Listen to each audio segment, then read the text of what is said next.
Very much, Director. I'll start the questioning. Thank you for the visit yesterday to your headquarters and the demonstration of, I think, true advancements in terms of 702 to try to avert any concern about constitutional issues. I still have some of those concerns, as you might expect, and we have proffered an alternative to the current system that we think is reasonable.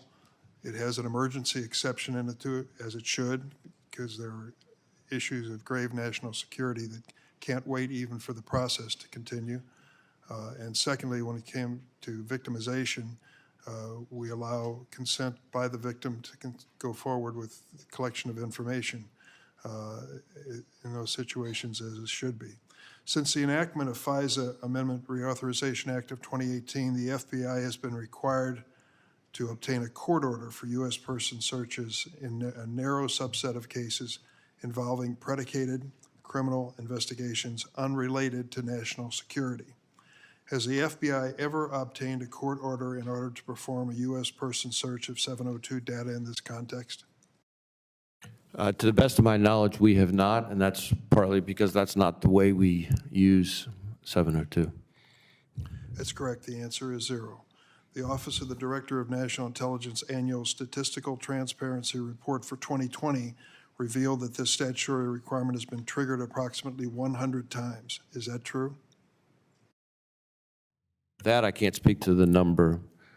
I think the report in question may involve incidents that all occur before the reforms that we just were talking about. But I'd appreciate if you take a look at that and answer for the record.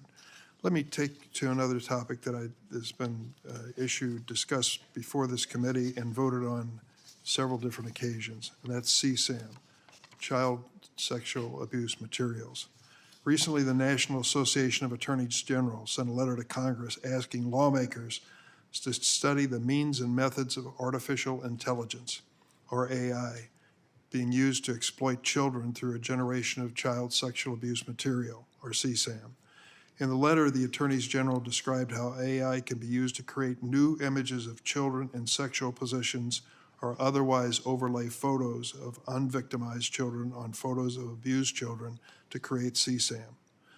To put this in simple terms, I don't know of any parent or grandparent who's knowledgeable in this area who hasn't warned their children, grandchildren, please be careful what you communicate on the internet and who you communicate it with. You've highlighted the FBI's work to, quote, identify, prioritize, investigate, and deter individuals and criminal networks from exploiting children. And you've noted that the proliferation of CSAM on the dark net is threatening. Director Wray, can you elaborate on what the FBI is doing to disrupt technologies used to exploit children? What obstacles are you facing related to this work? so I think there is no mission set, no threat that the FBI's men and women tackle that is more righteous and more at the heart of why we do what we do than protecting kids. And I know that last year we arrested something like 3,000 child predators and rescued something like 2,000 kids from exploitation, the vast majority of which is happening heavily online, but then often leads to what's even worse, which is the actual hands-on abuse. And certainly, as you noted, Mr. Chairman, technologies have continued to advance in a way that makes that threat even more pernicious, including AI, including the ability to create synthetic content, for example. When you ask about challenges that we face, one of the biggest concerns that we have is that the companies, these technology companies, are increasingly moving in a direction where they are designing warrant-proof encryption. And what that means to everybody listening at home is that we're going to be in a situation where the abuse that's happening on those platforms, law enforcement won't have any ability, no matter how rock solid the warrant, to get access to the information we need to protect those kids and take down those monsters. And the companies themselves are effectively blinding themselves to abuse that's happening on their own platforms.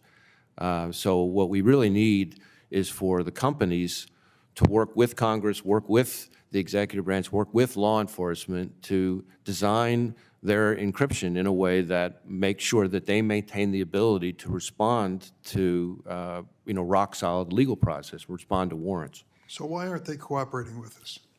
Why are these companies resisting an effort to engage them in solving the problem? Well, I can't speak for them in terms of their motivations. Obviously, these issues get into balances of privacy and security, and that's a long-standing debate. When it comes to children, for goodness sakes, what is the privacy concern there? You got me. I will tell you that we get from some of these companies millions of tips we've had historically about child exploitation. And the idea that we would go into a model where those tips just evaporate, let's be clear, when the tips evaporate, the kids are still out there getting abused. The predators are still out there. The only thing's changed is our ability to do anything about it because of the way in which the companies would be designing their encryption. So it's a way for them to essentially and again, I can't speak to their motivation, but it's a way for them to essentially blind themselves to what's happening on their platforms and then indirectly then blind us to our ability to protect kids and go after predators. We're going to be bringing some leaders in the industry before this committee next month. I hope we can ask these questions directly. But I will tell you, we passed overwhelmingly, unanimously, 5 different bills related to this issue, and I thought that was going to be an avenue to bring them to the floor. The resistance from big tech to even pursue this issue, despite this overwhelming bipartisan vote, troubles me greatly. I want to believe they want to do the right thing. There's very little evidence of that. Senator Graham. Thank you, Mr. Chairman. Let's pick up on that real quickly. Do you agree that social media systems as they're designed today